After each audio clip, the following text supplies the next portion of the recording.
जय श्री श्याम दोस्तों, आपका एक बार फिर से स्वागत है मेरे इस यूट्यूब चैनल में। तो फ्रेंड्स, जैसा कि आप सभी जानते हैं कि मैं अपने इस चैनल पर हमेशा आपको अपनी गौशाला से वीडियो लेके आता हूं नए। तो अभी 2-3 दिन पहले मैंने आपसे 1-2 वीडियो शेयर किए थे अपनी गौशाला से कि आजकल जो हमारे आसपास कहीं भी हम देख रहे हैं, लोग जंगलों में काफ़ी आग लगा रहे हैं।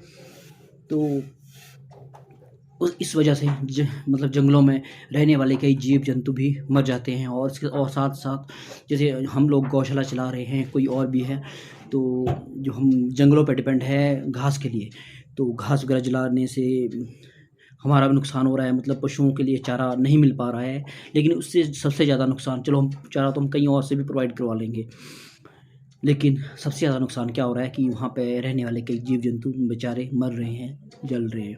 और फिर इंसान कहता है कि आजकल हम हमेशा ही देखते हैं, जैसे अभी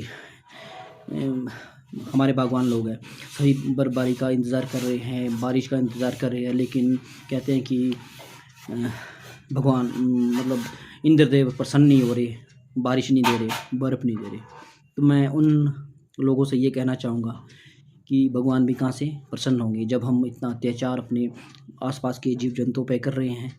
और सबसे बड़ी बात, बेसहारा गौवंश। आजकल देखिए आप, सर्दियों में हर जगह लोगों ने रोडों पे गौ माताएँ छोड़ी होती है। मैंने आपको पहले भी बताया था कि हमने चीन घाटी साइड से 20-25 गौ माता तो अडॉप्ट कर ली थी अपनी गौशाला में। तो अभी भी हमारे पास 20-25 और आ सकती है, अगर कोई और भाई कहीं से गौशाला से मतलब हम तक पहुंचा दे गौ माता, हम अडॉप्ट करने के लिए तैयार है। तो मैं बस से छोटी सी बात कहना चाहूँगा कि इतनी सारी गौ माताओं को लोग रोड पे छोड़ देते हैं, तो गर्मियों में चलो ठीक है, कोई बात नहीं। और आजकल सर्दियों में देखो, तड़पने के लिए जहाँ तो बर्फ़ पड़ती है वहाँ तो हालात ख़राब हो जाते हैं। तो मैं एक वीडियो भी फेसबुक पे देख रहा था, एक भाई साहब ने शेयर किया है, काफ़ी अच्छा मैसेज उन्होंने देने की कोशिश की है। तो मैं भी आपको यहाँ साइड में वो वीडियो चलाता हूँ। तो ऐसे लोग अगर मतलब सभी कोशिश करेंगे, पशुओं को, बेसहारा पशुओं को सहारा देंगे या किसी गौशाला तक पहुँचा देंगे तो अच्छा होगा। तो इसलिए सबसे यही मैं प्रार्थना करता हूँ कि कृपया करके आप गौ माता को रोड पे ना छोड़ें। अगर आपकी गौ माता आप किसी गौशाला में छोड़ सकते हैं या कहीं अच्छे आश्रय स्थल में छोड़ सकते हैं, तो आप इन भाई साहब का मैसेज सुनिए, मैं आपको प्ले कराता हूँ साथ में।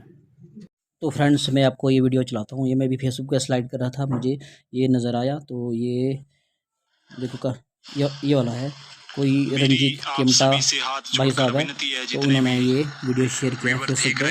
तो आप देख सकते हैं कि क्या किसी भी इलाके के हालात लोग है। हों, कृपया अपने पशुओं को ऐसे मरने के लिए आवारा ना छोड़ें। देखिए, ये बेजुबान है, इनकी दुआओं में और इनकी बद्दुआओं में बड़ा असर होता है। तो ऐसे इनको कृपया मरने के लिए बेसहारा ना छोड़ें। तो हम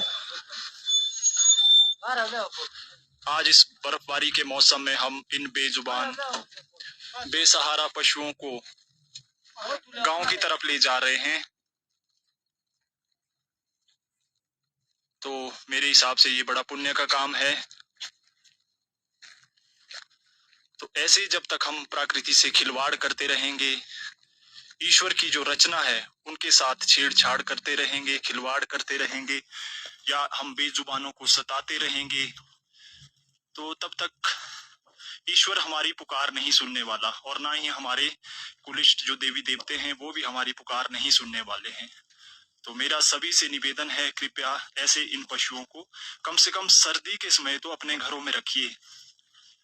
चलो गर्मी का मौसम है या बरसात का मौसम है, फिर आप बेशक अपने पशुओं को बाहर छोड़ सकते हैं खुले में, क्योंकि खाने की पूरी व्यवस्था होती है, हरा चारा होता है, पानी की पूरी व्यवस्था होती है। लेकिन आजकल सर्दी के मौसम में ये बेचारे क्या खाएंगे, क्या पिएंगे और कैसे रहेंगे। यहाँ पर हम अभी उमलडवार में हैं, लगभग होता है। तो इस टेम्परेचर में इन बेसहारा पशुओं को लोगों ने ऐसे ही आवारा छोड़ रखा है। तो ये कहाँ जाएंगे और क्या खाएंगे यहाँ पर, और ऊपर से मौसम भी आज कुछ खराब हो गया है। तो इसलिए हमने ये निर्णय लिया कि हमें इन पशुओं को बचाना है किसी भी कीमत पर, लोग चाहे कुछ भी बोले। वैसे लोगों को आजकल बोलना नहीं चाहिए क्योंकि सर्दी का समय है, अभी ये कोई ऐसा आपका खास नुकसान नहीं करने वाले हैं, ना तो अभी कोई फसल होती है, तो अभी आपका ये कोई भी नुकसान नहीं करने वाले हैं। तो मेरा तो ये मानना है कि अगर सर्दियों में सभी हम इन पशुओं को, एक एक व्यक्ति भी यदि एक पशु रखता है, तो एक तो आपको मुफ्त में गोबर की खाद मिलने वाली है, और दूसरा इससे बड़ा पुण्य का कोई काम नहीं हो सकता। मेरा ये मानना है, इससे बड़ा कोई और पुण्य नहीं हो सकता यदि हम ऐसे इनको, इतना बड़ा एरिया है, इतने लोग हैं, इतने घर है, इतने परिवार है, तो अगर एक एरिया सूखा पड़ा हुआ है, जो दूसरों की पीड़ा समझते हैं, वही साधु है, वही संत है, और वही इंसान है। अपने लिए तो सभी जीते हैं। तो ऐसे एक बार फिर से मेरा सभी से निवेदन। तो फ्रेंड्स आप ये देख सकते हैं, ये भाई साहब है, तो इन्होंने काफ़ी अच्छी पहल की कि इस तरह से सभी को करना चाहिए, क्योंकि आजकल हम देख रहे हैं कि मतलब हर जगह यही हालात है। ये तो अपने इलाके की बात कह रही है, तो हमारी साइड भी यही हालात है। सर्दियाँ काफ़ी पड़ गई हैं और रोड में काफ़ी सारे पशु मतलब बेसहारा घूम रहे हैं। तो हम सबसे पहले यही कहना चाहेंगे, सबसे बड़ी बात तो ये है कि आप पशुओं को इस तरह से रोड पे छोड़े ही ना, छोड़े ही ना। तो अगर मतलब आपको कहीं ऐसे नज़र भी आते हैं, तो आप उन्हें हमारी गौशाला में भी ला सकते हैं, तो हम उन्हें अडॉप्ट करने के लिए बिल्कुल तैयार हैं।